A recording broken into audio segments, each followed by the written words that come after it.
Estamos começando aqui com mais uma live do programa Parlamento Aberto aqui no nosso perfil do Instagram. Sejam todos bem-vindos, todas bem-vindas.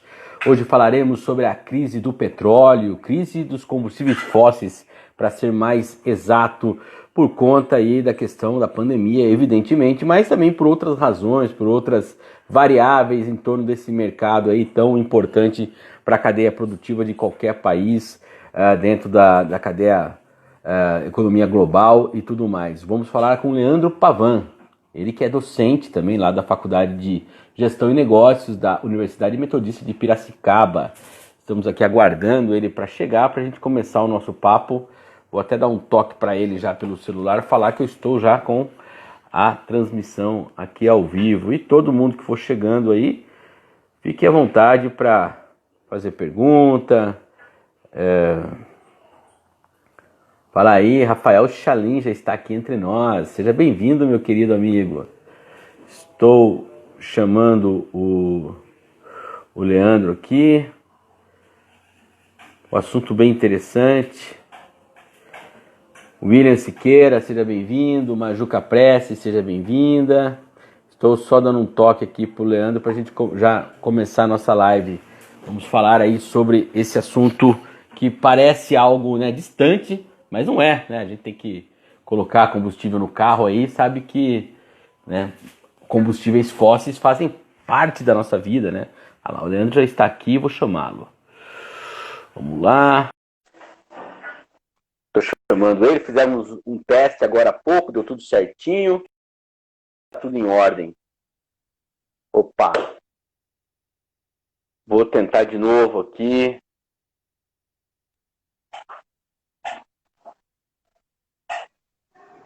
Oi. Fala, Leandro, beleza? Boa tarde, Eric. Tudo bem com você? Tudo beleza, tudo ótimo. Deu certo, foi rápido, a transmissão tá ótima aqui. Rapidinho, o Instagram é novo, uma ferramenta nova aqui para mim, viu? Não, mas já sabe usar bem, já tá com bom domínio aí. Você tá me escutando bem? O áudio tá bom? Perfeito. Alto então, e claro. Maravilha. Então, vamos começar, como a gente sempre faz aqui nas nossas lives do Parlamento Aberto. Aliás, essa é a nossa 59ª live. Já são 59 lives que fizemos desde o início dessa pandemia. Ó, tem dado um sufoco aí, mas tem sido muito legal, porque a gente aprende bastante, né? São vários temas diferentes aí, esferas. Uma hora a gente fala sobre o mercado e-commerce, como foi ontem, fala sobre entidades que fazem atendimento social, enfim, tem sido muito legal fazer essas lives. E como a gente começa sempre aqui, passando os dados sobre a situação do coronavírus em Piracicaba, né? Hoje foram confirmados mais 3 óbitos, então subimos para 114 pessoas que já faleceram por conta da Covid-19 em Piracicaba. E também foram 138 novos casos, chegando a 4.059 casos confirmados da doença em Piracicaba, sendo que 1.188 pessoas ainda estão em tratamento. E aqui eu sempre ressalto: tratamento significa aqueles que são monitorados e estão nas suas casas, e aqueles que estão, claro, na rede pública, na rede privada, usam leitos de UTI, usam leitos de enfermaria, né, de acordo com a gravidade da doença. E também temos ainda 909 pessoas suspeitas com a doença e que ainda está em período de análise. A notícia boa é que hoje os casos recuperados foram de 228 pessoas que se recuperaram.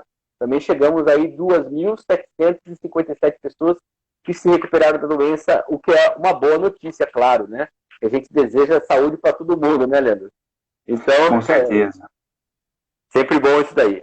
Outra informação que eu preciso passar aqui hoje é que daqui a pouco, né, às 7h30, a Câmara de Vereadores realiza mais uma reunião extraordinária, vai ser a 23ª reunião extraordinária, e vai discutir o projeto de lei número 64, que autoriza a concessão de subsídio para custear o sistema público do transporte coletivo de Piracicaba, né? Então vai ser analisado nessa reunião extraordinária, em primeira discussão na 23ª reunião, provavelmente em segunda discussão na 24ª, porque as reuniões extraordinárias são convocadas uma na sequência da outra.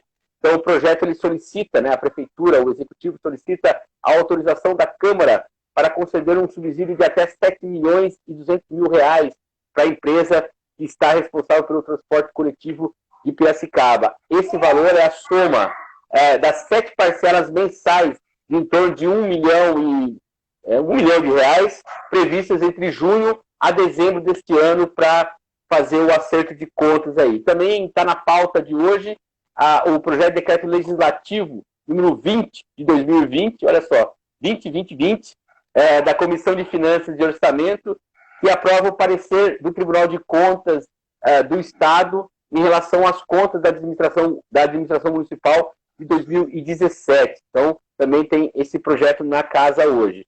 Como tem ocorrido desde o dia 28 de maio, as deliberações da Câmara são online, utilizamos lá o sistema de deliberação remota, em que só o presidente da Câmara fica ali no plenário, os vereadores acompanham ou dos seus gabinetes ou de suas casas, e isso está regulamentado pelo ato da presidência, que é o ato do número 5 de 2020. E para quem quiser acompanhar o trabalho da Câmara, hoje na 23ª reunião ordinária, ligar na TV Câmara, no canal 60.4 de sinal digital, em TV aberta, no canal 4 da NET, no canal 9 da Vivo, e também nas mídias sociais, no Facebook, no YouTube, e ainda no site da Câmara, câmarapiracicaba.sp.gov.br, onde também você pode acompanhar a Rádio Câmara Web, e a partir das 8 horas da noite, a transmissão passa a ser feita também na Rádio Educativa FM, lá 105,9. Dados esses recados, que eu sempre preciso passar aqui, vamos para o nosso tema. Leandro, antes de mais nada, gostaria de agradecer a sua atenção, a sua disponibilidade em nos atender. A gente sabe que 1 hora que as pessoas têm que tomar do seu tempo para conversar não é tão simples, então agradeço imensamente a sua atenção, viu? Eric, eu que tenho que agradecer o convite da Câmara, de você, de toda a assessoria de comunicação da Câmara. É um prazer falar para essa coletividade de Piracicaba um pouco do nosso trabalho. Então, só tenho a agradecer a vocês, viu? Fico feliz por isso. Então, seja muito bem-vindo aqui, vai ser um papo muito bom. E estou aqui já recebendo o Nando Venceslau. Parabéns pelo programa, muito bom o formato e o tema. Grande abraço ao meu amigo Leandro. Esse profissional é show, olha, os amigos reconhecendo o trabalho aí que você desenvolve, Leandro. E para a gente começar o nosso tema, eu sempre faço essa abertura, esperando que o pessoal vá chegando para a gente poder fazer esse briefing aí antes de começar.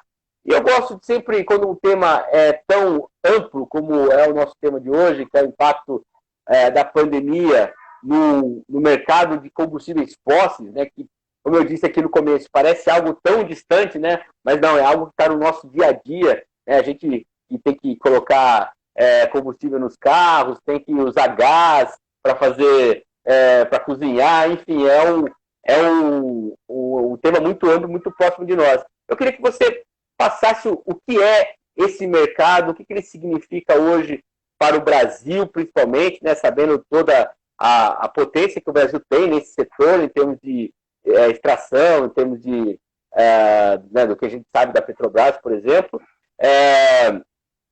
Passa um geralzão para a gente depois ir entrando nos temas mais pontuais. Maravilha, Eric.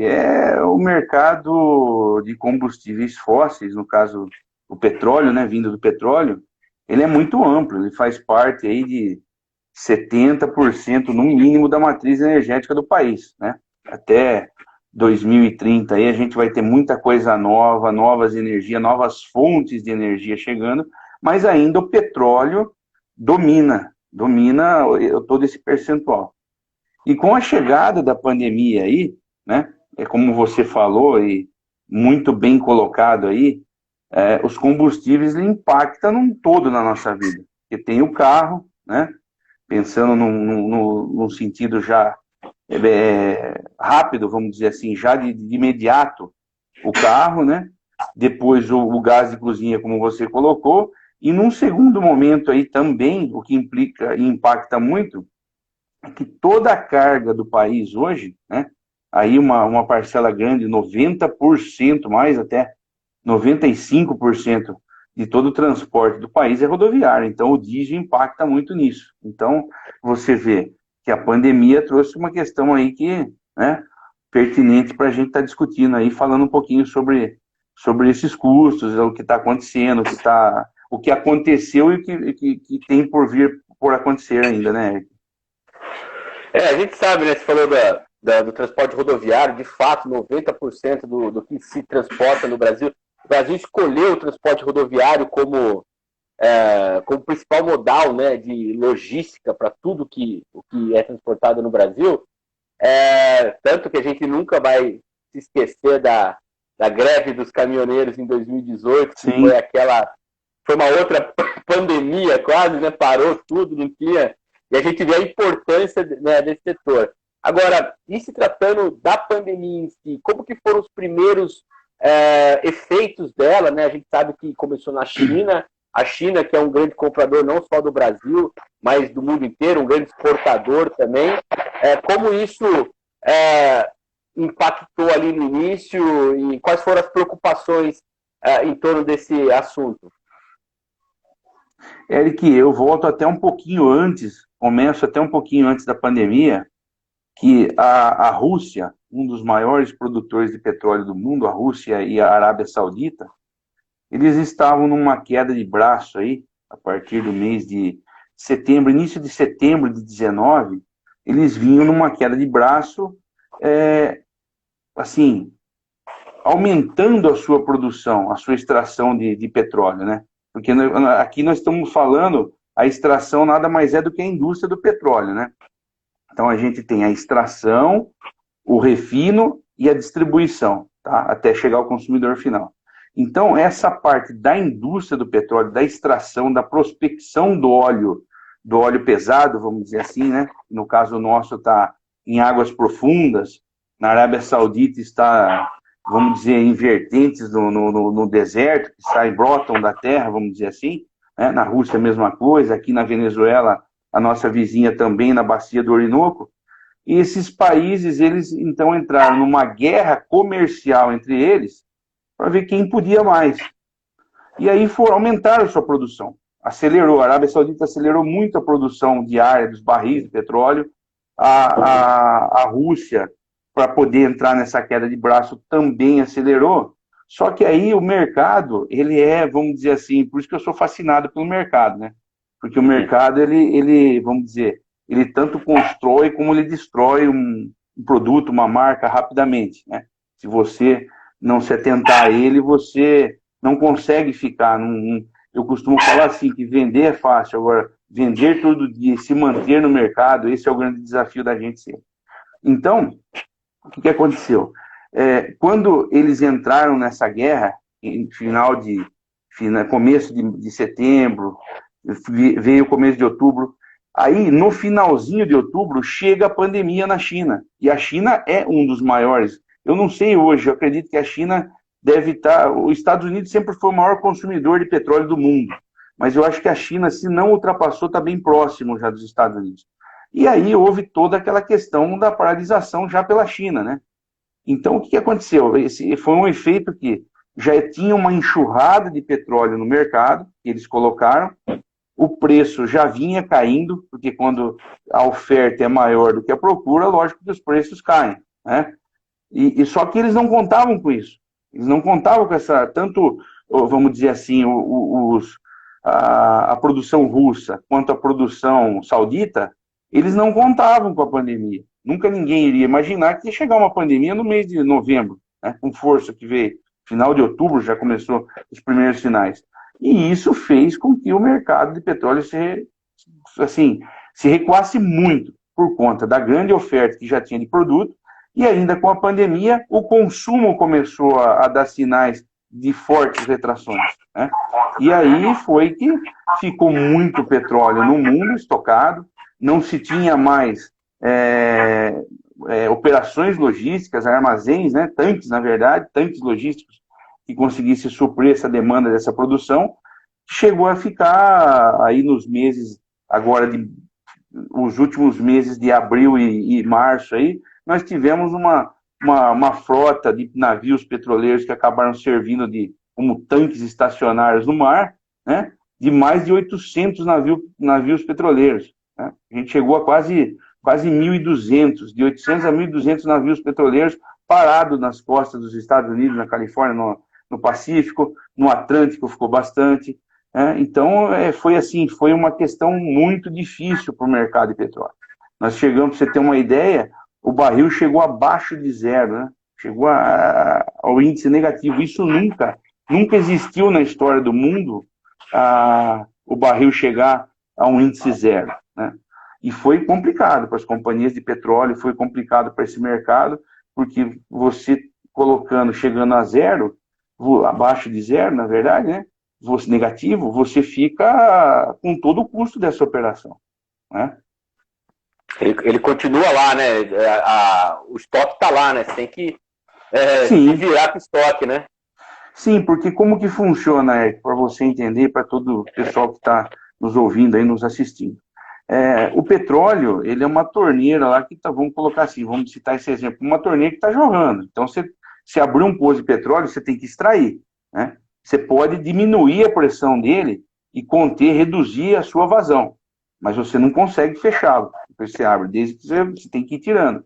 Então, e mesma coisa, ele chegar até a refinaria. Uma refinaria também, para fazer o refino desse óleo bruto, ela não pode, você pode diminuir vamos dizer, a produção dela, você pode retrair a extração, o refino, mas você não consegue, vamos dizer, desligar uma refinaria, parar uma refinaria.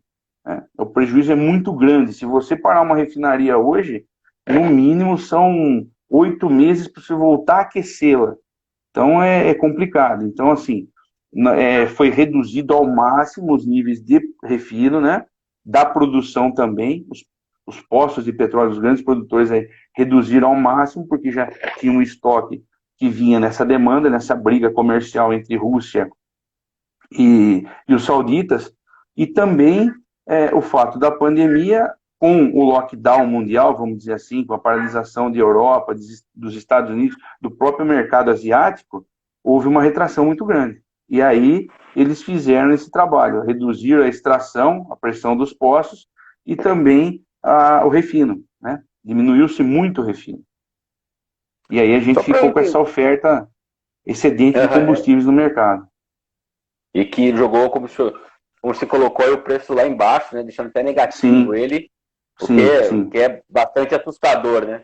Até a gente sabe, por exemplo, de países que têm a economia centrada exatamente sobre o petróleo, né? Talvez a própria Arábia Saudita, né? Que, como você colocou, como a Venezuela também tem isso, então acaba impactando em toda a cadeia produtiva ali do país, né? Agora, só para entender, antes da gente continuar, por que essa guerra comercial entre Rússia e os sauditas? Só para eu entender, ele está dentro dessa outra guerra que é política, mas também é comercial, que é a questão China e Estados Unidos, ou é um outro contexto? Olha, Eric, é uma coisa assim, essa guerra começou após a morte do rei Fahd, em Riad, na Arábia Saudita. O rei Fahd morreu, o filho dele lá, o herdeiro do trono saudita, começou com essa, vamos dizer assim, anunciou que iria triplicar a sua produção, né? E a Rússia, tentando segurar esse mercado, você sabe também que o Vladimir Putin, ele vamos dizer, conduz a Rússia lá, a antiga União Soviética, com mãos de ferro, né? Ele leva aquilo lá, vamos dizer assim, o petróleo russo faz parte do PIB da Rússia, ele tem uma representatividade muito grande, e aí ele entrou nessa queda de braço, para tentar conter, como, vamos dizer assim, quem pode mais chora menos. E o mercado até vinha se beneficiando com isso, entendeu? E a China, no caso aí, a China e os Estados Unidos, ficaram como mediadores nessa história. Porque você bem sabe que os Estados Unidos fica ao lado, vamos dizer assim, a tendência norte-americana é ficar do lado dos sauditas, né? Até pela tradição antiga aí da Guerra Fria, de tudo que a gente viveu no passado lá, por outro lado, a China apoiando a Rússia. Então foi que essa guerra comercial, vamos dizer assim, eu vejo como um medir forças entre essas nações, você entendeu? A própria China, que vem comprando muito, vem crescendo muito no mercado internacional, a China, na verdade, vem engolindo os Estados Unidos nos últimos anos, né? A China vem numa posição de hegemonia aí, crescendo muito no mercado internacional, e isso incomoda, logicamente, os americanos. E aí, vamos dizer, China e Estados Unidos tiraram proveito, na verdade, dessa guerra, né? Dessa guerra comercial, que eu digo, entre China, entre Rússia e os sauditas, né? Mas, assim, os americanos, logicamente, apoiam os sauditas, e os chineses apoiando o lado russo. Então, fica aquela, vamos dizer, aquele medir força, né? Como eu falei, quem pode mais chora menos. E aí, lógico, tem o interesse norte-americano na compra do petróleo saudita, tem o interesse chinês na compra do petróleo russo, né? E ficam demandando, medindo forças. Tá? Perfeito. Perfeito. Muito, muito boa explicação. Acho que fica muito claro para entender isso daí, como que acaba ocorrendo. E então, já que estamos falando de mundo, agora vamos trazer isso para o Brasil. Qual que é o efeito disso no Brasil? Né, sabendo também que, como você colocou, 90% da nossa aqui do transporte de mercadorias no Brasil, e ele é rodoviário, então ele depende do combustível fóssil. Qual foi o efeito disso para cá? Porque assim, vamos lá, né? Quando a gente vê as notícias, olha, tem uma super demanda de petróleo no mundo, né? Então, opa, será que vai diminuir aqui o combustível, né? Esse efeito chegou aqui também por conta dessa questão? Ou como foi esse efeito aqui? O efeito aqui, ele foi, do ponto de vista do consumidor final, dos empresários, da cadeia como um todo, porque, como eu falei, a matriz energética do Brasil ainda depende, né? Tem essa dependência de 90% do petróleo. Acredito que até um pouco mais. E se beneficiou disso num determinado momento. O que foi difícil foi para a Petrobras, no caso, que viu os seus caixas, aí, as companhias de petróleo, a Petrobras e as outras companhias de petróleo, também sentiram muito essa queda, né? Sentiram porque recuou o preço do petróleo. Né? Você começa a ter petróleo estocado nos tanques, porque o que acontece? É uma reação em cadeia, como eu falei lá atrás. Diminui-se, tem muito petróleo no mercado, então diminui-se o refino e cada um vai enchendo o seu tanque, vamos dizer assim. Então chega na ponta aqui na distribuidora, ela também está com o tanque cheio, e ela tem que pôr na rua esse combustível, né? Ela tem que vender no mercado, colocar no mercado, vamos dizer assim, escoar isso. Então o que acontece? Existem contratos, o petróleo é tudo feito, tem amarrações em contrato. Se esse combustível ele não sai, a distribuidora não vende, ela passa a pagar multa diária, né?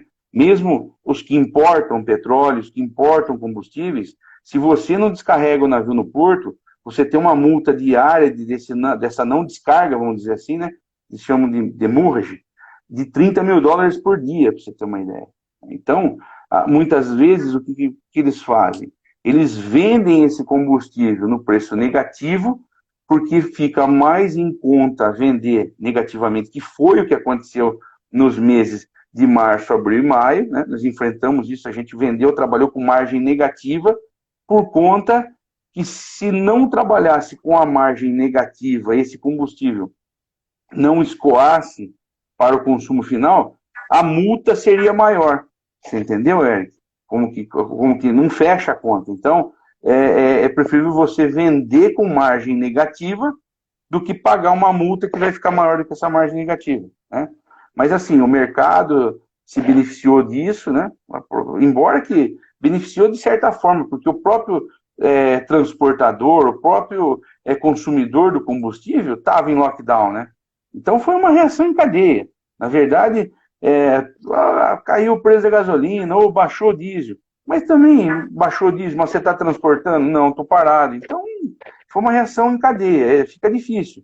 Foi um cenário complicadíssimo. Mas agora a gente já está retomando de novo, né? Você vê que a Petrobras anunciou aí nos últimos dias que a gente teve, no mês de junho agora, bateu o recorde da produção de diesel do país, e não sei se você sabe, o diesel é o combustível mais consumido do país, né? Ele, na verdade, a economia brasileira, ela é movida pelo diesel, né?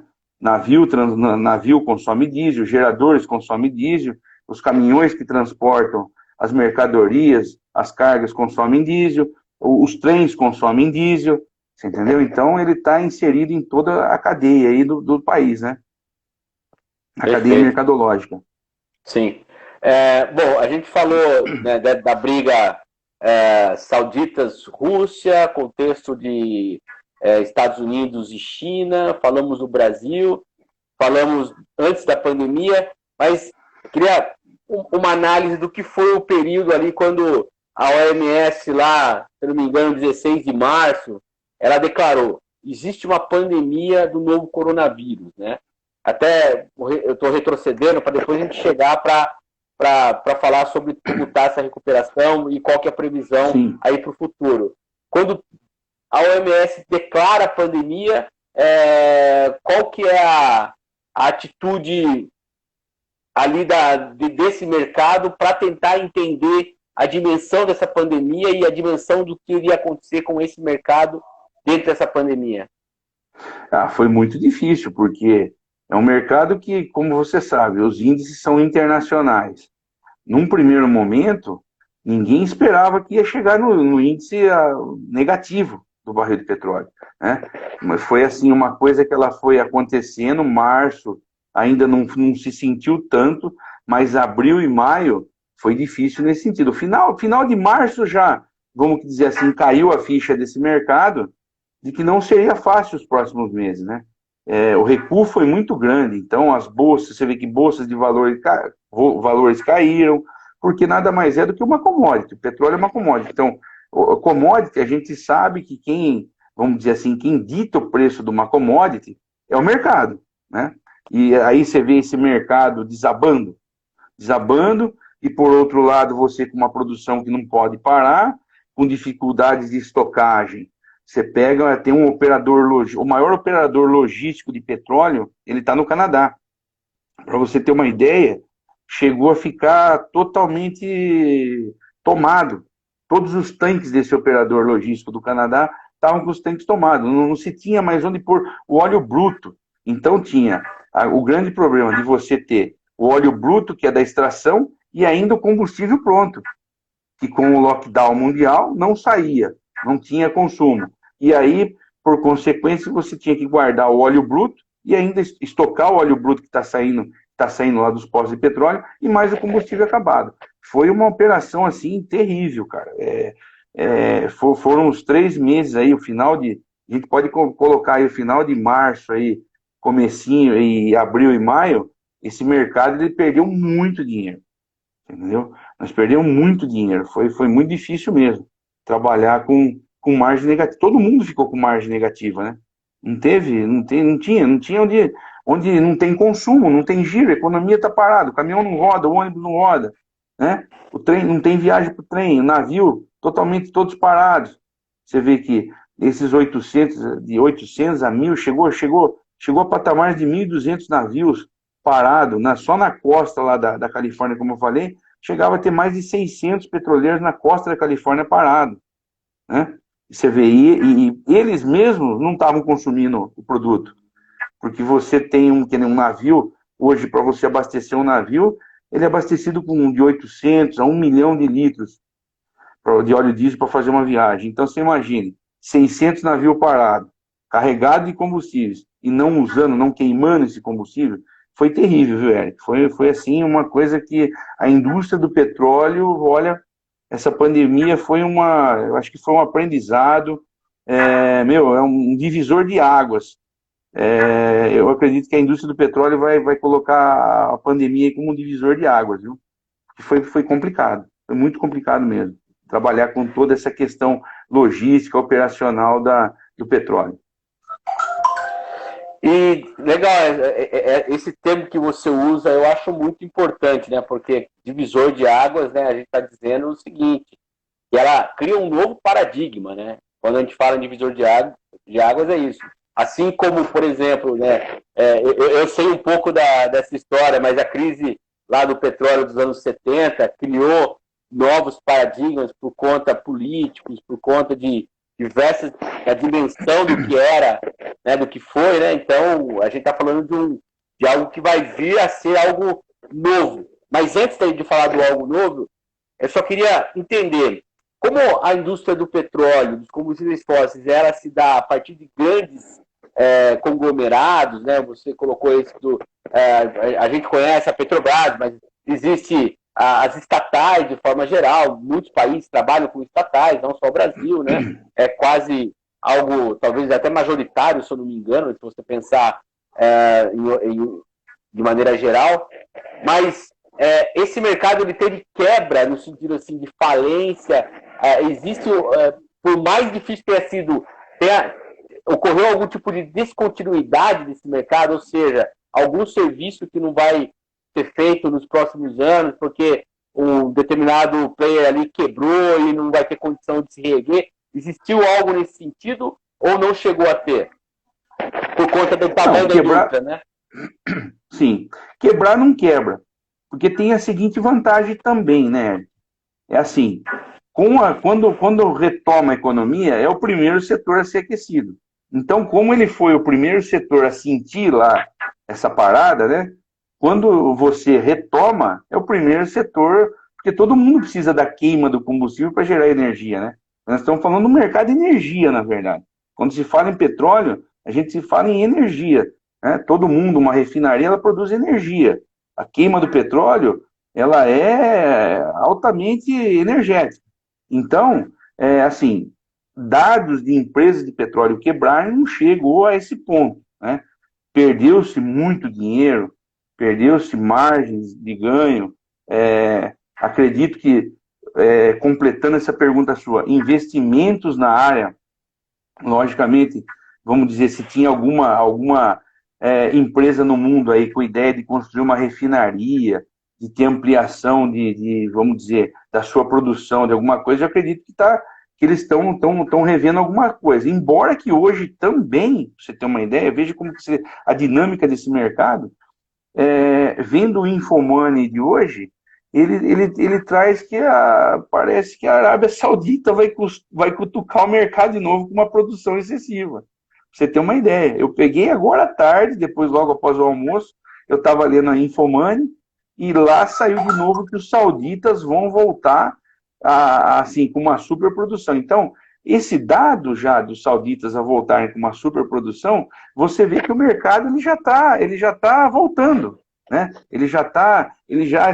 Vamos dizer, ele se recuperou e ele já está dando sinais que, pô, vamos acelerar de novo, né? Então você vê que, assim, é uma queda de braço o petróleo, né? O petróleo é uma queda de braço, sempre foi. O petróleo, ele foi causador de muitas guerras no mundo, né? Então é um produto assim que ele vamos dizer assim, ele é a base energética do mundo, né? Perfeito, entendi. Não, é legal saber isso aí, porque a gente fala, né? Por exemplo, a gente que vive uma realidade que é longe desse mercado, né? Por exemplo, o que acontece hoje no varejo, né, cara? Eu tenho, às vezes preciso sair para fazer algumas coisas, estou trabalhando em casa, mas preciso sair às vezes, e tô assustado, cara, em ver tanto lugar que fechou, né? Só que nós estamos falando de varejo, é diferente, é outra. Por isso que eu fiz essa pergunta para a gente entender o que é a dimensão desse mercado, né? Que ele é grande, ele se dá através dos conglomerados, através dos governos, empresas estatais. Então, realmente a conjuntura é diferente. E aí você falou do divisor de águas. Eu quero que você analise o divisor de águas sob a perspectiva também, não só da pandemia agora, né? Mas a perspectiva daquilo que você colocou no começo, que é a entrada de outras formas de energia, inclusive energia renovável. Como que essa indústria do petróleo, né, dos combustíveis fósseis, está se realinhando a partir do que teve aqui nessa pandemia, mas dentro dessa conjuntura de que existem outros concorrentes, né? Sim. Vamos lá, vamos lá. Eric, a indústria do petróleo é o seguinte, ela vai continuar existindo, ainda, estou falando por hoje, ainda o petróleo de todas as outras energias que tem no mundo aí, que a gente já tem conhecimento e que já são usadas, ainda o petróleo é a mais barata, a mais rentável para se, vamos dizer, retirar e fazer uso dela. Mas assim, novas energias estão vindo. A gente sabe do carro elétrico, do caminhão elétrico, do diesel verde, então já existe muita coisa. Já se fala até em cenários amplos aí do hidrogênio, né? Que é o combustível usado para a NASA para foguete, coisa sintetizada. Então, assim, isso tudo por quê? Porque o mundo, o mercado mundial ele está em ascensão. Então, não só o petróleo, tudo que o mundo tiver hoje de energia vai ser consumido. Então, o que tiver de petróleo vai ser consumido, o que tiver de energia eólica, o que puder fazer de energia eólica vai ser feito, né? O que puder ser descoberto, novas, não sei, fontes de bateria, vai ser usado. Lógico que toda tecnologia que entra, ela entra num valor mais alto, entra num valor, você vê que ainda o carro elétrico é uma coisa inviável, são valores absurdos ainda que cobram por um carro elétrico e fica, vamos dizer, fica fora vamos dizer, do padrão que o mercado de consumo, do grande mercado de consumo de automóveis pode pagar. Mas existe. Então, uma hora, isso daí vai baratear e vai vir para todo mundo. Então, eu vejo dessa forma. O petróleo, ele tem, na verdade, uma data para acabar, né? De tudo que foi retirado hoje, os especialistas, os grandes geólogos aí mundiais, os grandes especialistas de petróleo, colocam de 2050 a 2060 o grande boom do petróleo, vamos dizer assim, né? O começo, vamos dizer, do racionamento do petróleo. Até por conta disso que as grandes, vamos dizer, os grandes inventores, aí, os grandes especialistas, os cientistas de energia fazem busca de novas energias, porque já se sabe que o petróleo, a escassez do petróleo, a partir de 2050, 2060, ela vai começar a acontecer no mundo. Então, novas energias, novas alternativas de energia tem que começar a aparecer, tem que começar a ser criado. Tem alguns, vamos dizer, o Brasil ainda vai ter uma sobrevida, o próprio Estados Unidos. Hoje, os Estados Unidos produz bastante petróleo também no Texas, né, no estado do Texas, e também produz muito óleo de xisto. Né? A Venezuela vai ter uma sobrevida, mas o boom, os grandes produtores lá, Irã, Arábia Saudita, Emirados Árabes, a própria Rússia, eles já têm um prazo determinado que o petróleo é dessa escassez, que é o 2050. Você vê que o próprio Reino Unido, a Inglaterra já aprovou uma lei que a partir de 2040 não vai poder rodar mais nenhum carro a motor a propulsão no Reino Unido. Vai ter que ser todos os carros elétricos. Pô, estamos falando do quê? De 20 anos. 20 anos passa muito rápido, Hélio. Né? A gente está em 2020, para 2040 é um pulinho, você entendeu? É muito rápido. Então você vê que em 20 anos não vai rodar mais. Isso já foi aprovado pelo Parlamento Britânico, você entendeu? Já aprovou e está lá. 2040, no Reino Unido, não roda mais carros a motor a propulsão. A própria Volvo Car, ela já anunciou, o ano passado ela já produz os seus carros produtos elétricos. Você não consegue comprar mais um carro. Todos os carros da Volvo são elétricos. Então você vê que há uma mudança muito grande mundial no comportamento, tanto de produção, de criação, da busca de novas criações, de novos inventos, e também do público que consome. O consumidor é muito atento a isso hoje. O que meu carro emite, qual é a emissão do meu carro? Né? Todo mundo olha isso hoje, cara. Todo mundo preocupado com esse meio ambiente, né?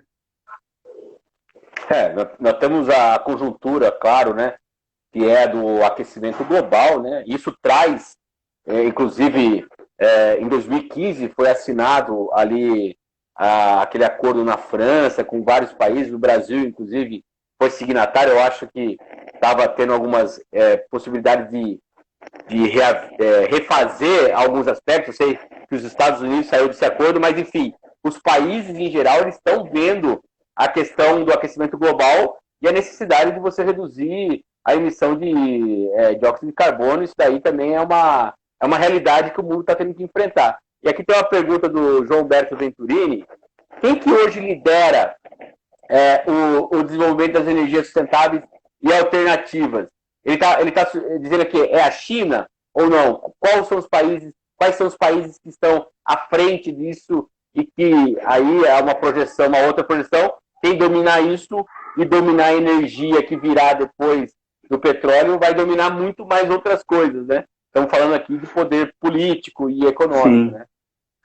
Olha, eu acho assim, não tem uma potência mundial que lidera. A gente vê muita coisa na Alemanha, na própria China, nos Estados Unidos. Aqui no Brasil, o pró-álcool na década de 70 foi o quê? Como você citou lá, da crise do... Na verdade, o pró-álcool foi criado vamos dizer, uma vertente contrária do que aconteceu agora na pandemia, né? Na década de 70, 72 precisamente, o que aconteceu? A indústria do petróleo recuou, diminuiu a produção para que o barril do petróleo aumentasse de preço. Diferentemente do que aconteceu agora, que colocaram uma enxurrada de petróleo, já vinha caindo os preços, e o mercado vai e sofre com a pandemia. Então, é assim, eu não vejo um país com uma liderança. Você vê muita coisa, né? Você vê, eu tive em 2014 na Califórnia lá, visitei a Tesla, aquilo lá em 2014 eles já tinham um caminhão, a Tesla, em parceria com a Mercedes-Benz, e a Google, que é um caminhão, além de trabalhar, vamos dizer assim, do consumo desse caminhão trabalhar na energia, na eletricidade, ele é um caminhão para ser autônomo, ou seja, sem motorista, né? Já existe isso, em 2014 eu vi isso. Então é assim, eu coloco aí, respondendo a pergunta dele, a Alemanha, a China, como dois países assim que buscam, que trabalham muito nesse sentido da energia. Mas a gente tem muita gente boa aqui no Brasil também, você entendeu? A gente tem muita gente boa aqui, empresas que estão fazendo um trabalho buscando isso daí, tá? Buscando essa... Porque, assim, energia é uma coisa muito da localidade também, né, Eric? Você vê, aqui na nossa região, você não vê energia eólica. Você vai ter que fazer o uso de uma energia eólica.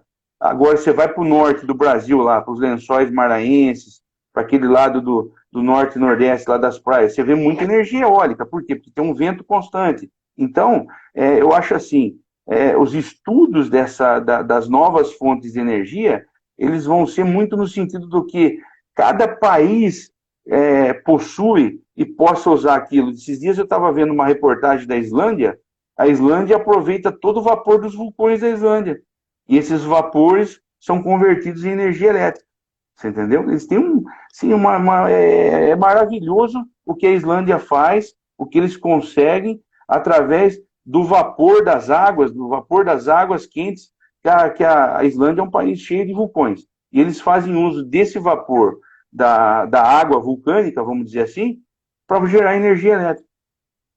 Tá? Então eu colocaria aí como Alemanha e China está um passo à frente de todo mundo aí. Que aí vai muito de investimento, né? É investimento. País que investe, que pensa que investe maciçamente nisso, eles vão logicamente sair na frente. Agora, você falou do Brasil, né? O Brasil, eu me lembro, por exemplo, ali no início da década de 2000, quando teve assinado lá o protocolo de Kyoto, né, que já estava contestando a questão das emissões, mas o protocolo de Kyoto acabou sendo esvaziado, né? Existe toda uma conjuntura ali que não sou especialista para falar, estou falando só daquilo que foi divulgado na imprensa mesmo. E aí, o que eu queria falar do Brasil? Primeiro é perguntar quais são hoje quem está fazendo essa produção de energia renovável no Brasil, já que você citou que existem experiências aqui. Mas aí eu quero recordar esse período do protocolo de Kyoto, porque naquele período o Brasil que estava uma ascendência em termos da questão do combustível renovável, no caso nosso é o etanol, o álcool, né, pela cana-de-açúcar, mas teve um ataque também geopolítico, né, contestando, por exemplo, se o Brasil, ao produzir combustível, não deixaria de produzir alimento. Como que você vê essa questão em torno da questão política mesmo, né? Porque a gente fala em economia, mas antes da economia, ou junto com a economia é política também, né? Então, assim, como que você vê essa questão? Olha, bem colocada a sua pergunta. Eu posso fazer até uma. Eu também ouvi muito isso. Pô, a gente vai produzir cana para produzir álcool e alimento, e como é que fica tal. Eu também penso assim, eu acho que as novas energias, as novas fontes, ela tem que vir de uma forma realmente limpa, né? Eu vou pegar um exemplo aqui que é mais fácil sintetizar isso, que é o biodiesel. Que é o biodiesel que é colocado, que é adicionado no diesel, no diesel vindo do petróleo, né? O diesel, vamos dizer assim, do diesel mineral. Lá atrás, quando começou o biodiesel, no início aí de 2005, 2004, começou a se falar de biodiesel, foi vendida uma ideia para o público, para o grande público, para o consumidor, né? Que o Eric fez uma fritura lá na casa dele, pega aquele óleo de cozinha e põe no diesel e o caminhão vai funcionar, o ônibus vai rodar. Não, não é assim. Você entendeu? Então você tem que Eu tomar lembro muito disso, cuidado.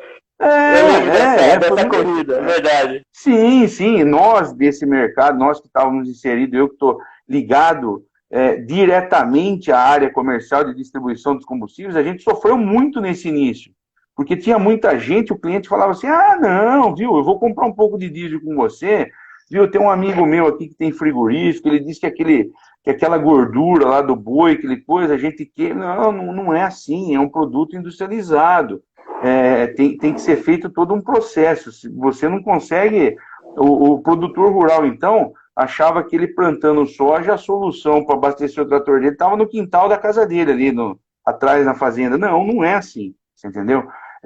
Eu tenho um exemplo de uma empresa aqui da nossa região que começou a produzir biodiesel e ela queimava, olha que coisa, para produzir o biodiesel, ela usava 28 toneladas diárias de óleo combustível BPF, vindo do petróleo.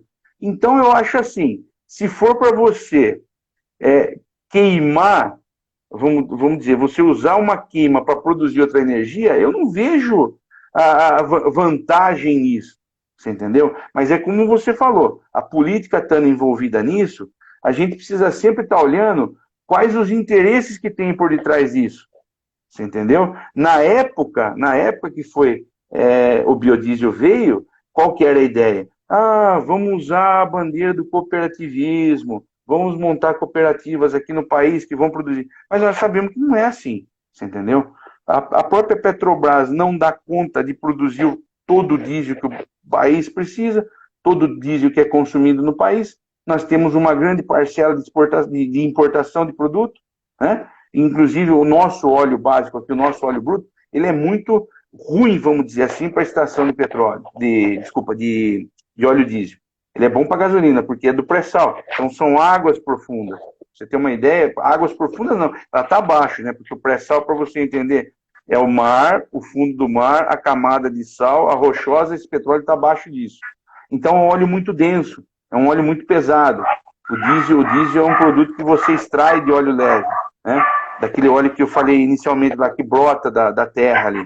Então é assim, eu acho que tem que realmente fazer estudos, que nem a energia eólica, nossa, eu acho excelente, porque você põe lá um aparelho que fica rodando com a força do vento e produz a energia elétrica. Agora, você produzir uma energia tida como, vamos dizer, verde, como uma energia limpa, e daí só que para produzir ela você tem que queimar uma outra energia, eu sinceramente não vejo vantagem nisso, né? Lógico que existe o mercado, como eu falei para você, existe o protecionismo, a gente precisa tomar muito cuidado, eu sempre falo dentro do mercado, quando a gente adora, eu sou apaixonado pelo mercado, sou um estudioso de mercado e falo muito isso, falo, a gente sempre tem que ver quais os interesses econômicos, políticos que existem por detrás disso, entendeu, Érico? Então eu vejo dessa forma, eu acho que existe muito estudo aí, mas a gente precisa estar sempre analisando o que essa fonte é realmente uma fonte limpa? É a pergunta que eu deixo, você entendeu? Realmente é uma fonte limpa? Ou eu vou ter que, para produzir essa fonte tida como limpa, eu preciso fazer um uso de uma outra? Então, eu não vejo vantagem nisso, tá? Não vejo uma vantagem quando isso acontece. Perfeito. Agora, em relação às iniciativas do Brasil, que você citou um pouco atrás ali, ele o João Berto tá perguntando aqui, ó, sobre, antes da gente entrar, ele está perguntando sobre as áreas contaminadas por pós-combustível na cidade. Eu não sei se você poderia falar sobre isso. A polícia para remediação e prevenção sobre... existem vários postos de combustível na cidade, mas eu acho que isso é mais ligado a quem trabalha, no caso, na CETESB aqui, que teria maior condição de falar sobre isso. Não sei se você pode falar sobre isso também. Não, posso falar alguma coisa para ele. Já foi pior no passado. Hoje, quando mudou a lei, você pode ver que na própria cidade de Piracicaba mudou. Teve muitos postos que fecharam. A legislação vigente que tem hoje, você tem que ter um tanque subterrâneo, né? O tanque subterrâneo ecológico, que chama, ele é tudo jaquetado com uma resina ecológica. Esse tanque ele tem que estar dentro de uma caixa de contenção. Antigamente, esses tanques eles eram de aço carbono e ficavam no solo, praticamente enterrado no chão com contato da terra nas suas paredes. Hoje não. Hoje um posto de combustível ele tem que fazer uma caixa de contenção com uma determinada espessura, que eu não sei falar na questão da legislação de postos aqui qual é essa espessura, mas tem, a CETESB determinou isso. Esses tanques ficam dentro dessa caixa, tá? Embaixo da terra lá, fechado, mas estão impermeáveis com esse, vamos dizer, com essa caixa de contenção de concreto. E aí, esses tanques são todos sensorizados. Por quê? Se houver algum vazamento, o sensor indica no servidor do posto que está tendo algum problema, né? Então, assim, já respondendo a pergunta dele aí, já foi pior no passado, mas mudou muito. Agora, pode acontecer contaminação. Para isso que a CETESB tem um monitoramento dela, tem um sistema dela que faz...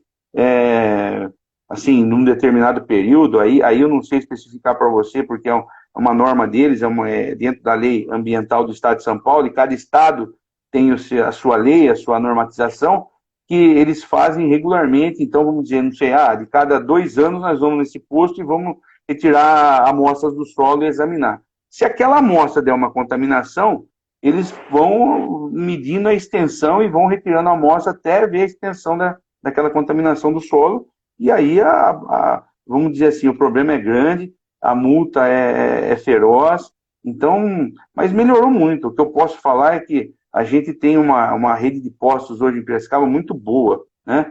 O pessoal os donos, os proprietários dos postos de Piracicaba são pessoas idôneas, pessoas que estão, assim, focadas com esse, vamos dizer, alinhado com a CETESB, com as normas, com a BNT, com a ANP, com a Agência Nacional do Petróleo. Então, eu posso garantir que, assim, nós estamos bem servidos da rede de postos da cidade de Piracicaba. Perfeito, Leandro. Olha, estamos com quase 53 minutos já de entrevistas, né?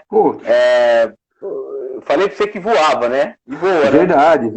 A vontade é de não parar aqui de falar, porque o assunto é bom. Mas fala um pouquinho das experiências do Brasil em termos de energia renovável que você conhece. Olha, eu acho assim que nós temos um pioneirismo nisso, né? Que é a questão do álcool. O álcool é embora, como você colocou, a gente tem a questão mas viu, vamos produzir isso para queimar e plantar, não é? Não, mas tem mercado para isso. Eu acho que tem muita gente boa. Eu vejo com bons olhos. Eu participei do lançamento do diesel verde aqui em Piracicaba, que foi feito numa empresa local aqui da cidade em 2012. Eu acho muito positivo a vinda desse diesel verde, né? E também acredito muito no carro elétrico, no caminhão elétrico. Para você ter uma ideia, em Resende, a Volkswagen, já existe o caminhão utilitário da Volkswagen rodando com elétrico. Já existe o chamado VUC, né? Veículo utilitário de carga, que são os veículos menores que rodam pelo centro das cidades, que são autorizados vamos dizer, circular nas áreas metropolitanas das cidades. A Volkswagen já tem um caminhão desse pronto para rodar. Tem empresas já que possuem. É uma tecnologia cara? Aí, lógico que vamos dizer, que o proprietário, o empresário tem que medir, ver qual é vamos dizer, o ganho dele, isso em relação ao que ele transporta, os custos. Tem transportadoras que usam esse veículo da Volkswagen, aí, que é um veículo elétrico, que eles possuem placas. placas de energia solar, que é também uma coisa que eu vejo com bons olhos, respondendo aí a pergunta no sentido mais amplo, eu vejo tanto a energia eólica como a energia solar a coisa do futuro, cara. Coisa do futuro, tá? Eu acho assim, vai chegar o tempo aí que todo mundo vai ter a sua placa solar em cima da casa, como tem o aquecedor solar, a pessoa vai conseguir gerar a própria energia. Já existe, né? Tem gente que tem essa placa que chega a vender energia até para, vamos dizer, faz o caminho contrário e coloca essa energia na rede. Então, imagina, você conseguir produzir uma energia através do sol com uma placa e evitar todo aquele lago, o impacto ambiental de uma hidrelétrica é muito grande, né? A gente sabe disso, né? A formação daqueles lagos, vamos dizer, tudo que é consumido, todo o dinheiro que é colocado na construção de uma hidrelétrica, né? Para gerar energia elétrica no país. Então eu vejo bons olhos a energia solar e a energia eólica. Eu vejo como assim uma coisa muito boa para o futuro. Eu acho que o país deve investir muito nisso, tá?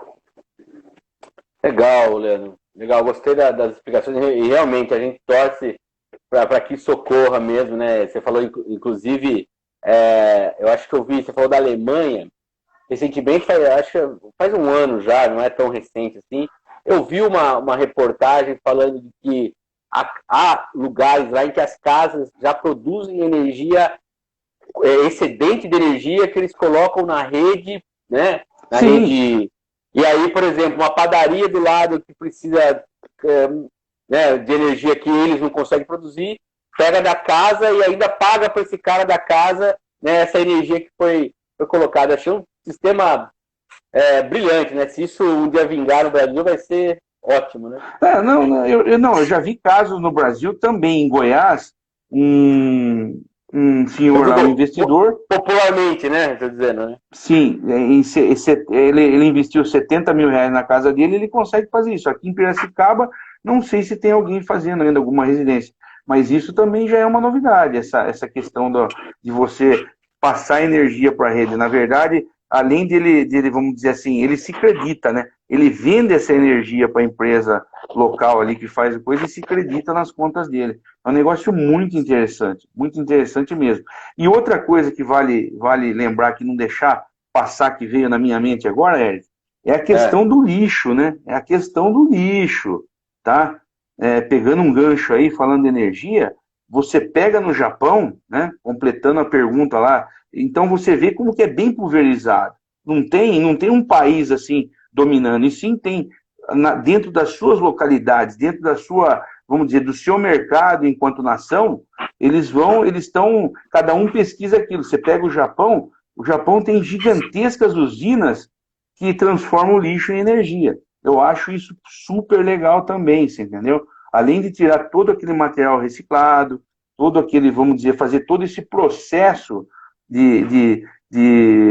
do meio ambiente, né? Do descarte disso no ir para o meio ambiente, eles fazem a queima de alguns produtos e produzem energia limpa lá no Japão através do lixo. Eu acho muito legal isso. No Paraná tem uma outra fazenda, que outro dia eu vi no Globo Rural, que eles tocam a fazenda com biodigestor, então vamos dizer, toda aquela limpeza que eles fazem, é uma grande fazenda produtora de suínos, então toda aquela limpeza que eles fazem dos currais dos suínos, né, eles usam no biodigestor e, você tem uma ideia, toda a energia da fazenda é queimada que forma o gás, né? O biodigestor nada mais é do que o gás. Então ele forma o gás lá, ele usa na queima do gerador da fazenda e produz energia elétrica para a fazenda, produz até o gás da cozinha dos funcionários, porque tem colonos nessa fazenda, é muito bonito, foi sim, uma matéria muito legal que o Globo Rural fez, e o trator, inclusive o trator da fazenda é movido com esse gás também. Interessante, não usa óleo diesel, usa esse. É muito bacana mesmo, Hélio. Infelizmente vai acabar nosso tempo aqui, tenho mais só 30 segundos. Queria agradecer imensamente, lembrar que, muito obrigado, viu, Leandro? Valeu mesmo pela atenção. Infelizmente não tem como passar a palavra para você de novo, senão vai cortar no meio aqui. Lembrando Sim. que amanhã essa live vai ter uma matéria no site da Câmara, câmarapiracicaba.sp.gov.br, e você que está aqui nos acompanhando, siga o nosso perfil no Instagram, Parlamento Aberto, e fique sabendo aí tudo que está acontecendo na Câmara e também em relação à transparência e das nossas lives aqui, que são diárias. Leandro, valeu, muito obrigado, viu, cara? Prazer em conhecê-lo e parabéns pelo seu trabalho. Tchau, tchau. Prazer foi meu, Eric. Um abraço. Até mais. Valeu.